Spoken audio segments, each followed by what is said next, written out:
और इसी बीच मध्य प्रदेश के सीएम मोहन यादव इस समय दिल्ली में मौजूद हैं और क्या कह रहे हैं आपको सुनाते मानने वाले आज इस बात को जरूर सबके सामने रेखांकित करना चाहूंगा कि लोकतंत्र के मामले में कई बार कई लोगों को कंफ्यूजन है कि लोकतंत्र पहले कहाँ कोई अमेरिका देखता है, कोई हमारे अपने कारण से कुछ दूसरी बात बताता है, लेकिन सच्चे अर्थों में 5000 साल के इतिहास में हमारे पास ऐसे कई प्रमाण मिलते हैं जिसमें महाभारत के काल में भगवान कृष्ण का रोल भी गणराज्य की स्थापना की तरह था। उसी प्रकार से 2000 साल पहले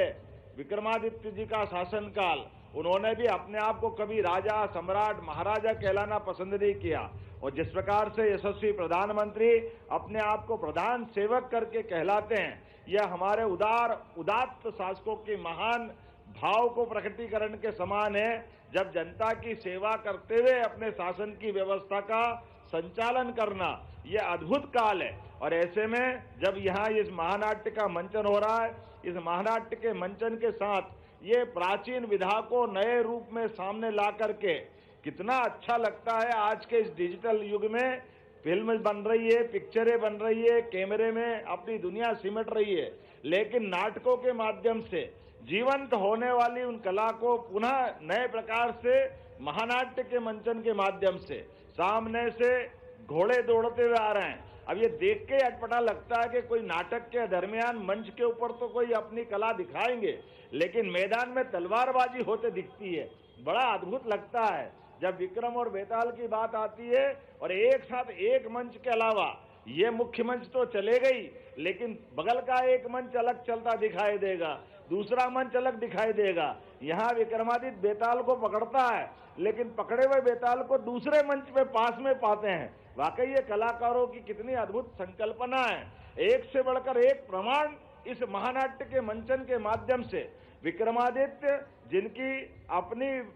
जीत के साथ उनके गुरु ने राजकुमारी शक राजकुमारी के साथ विवाह कर दिया, लेकिन उस घटनाक्रम में याद रखेंगे, इस घटनाक्रम का एक संदेश भी छिपा हुआ है कि यहाँ के शासक और न्यायप्रियता क्या होती है। सम्राट विक्रमादित्य जब अपने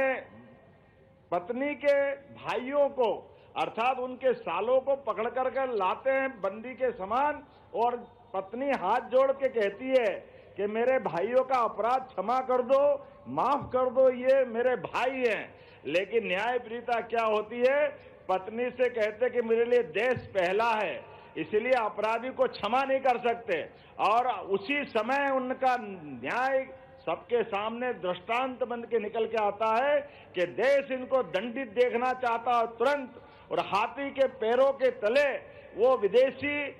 अपराधियों को अपने सामने उनको दंडित करवाते हैं। हमारा उस समय का न्याय का वो उच्चतम मापदंड 2000 साल बाद भी गौरव से